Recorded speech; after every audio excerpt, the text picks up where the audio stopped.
Okay, so yung last option natin will be yung choice number 4, which is yung exit. So maglalagay ulit tayo ng another elif dito. So sa elif natin, of course, kukunin pa rin natin si choice and equal natin siya sa 4.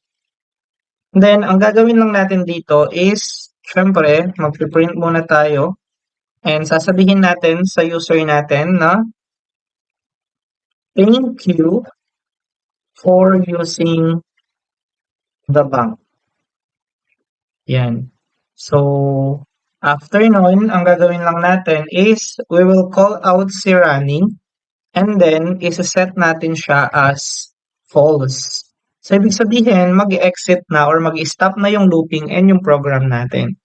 And another thing, kasi meron lang tayong 4 choices, baka maglagay ng 5 or 6 choice yung user natin. So, maglalagay tayo ng else dito.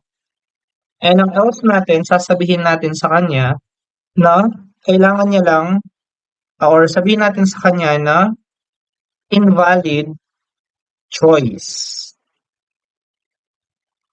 Try again. Since ang user natin meron na siyang instruction dito na hanggang 1 to 4 lang.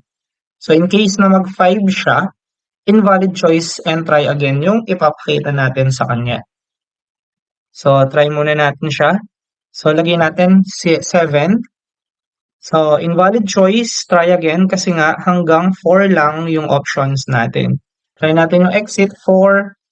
Then thank you for using the bank. So ito yung simple bank system natin using Python with 4 choices na deposit, withdraw, check, balance, and exit.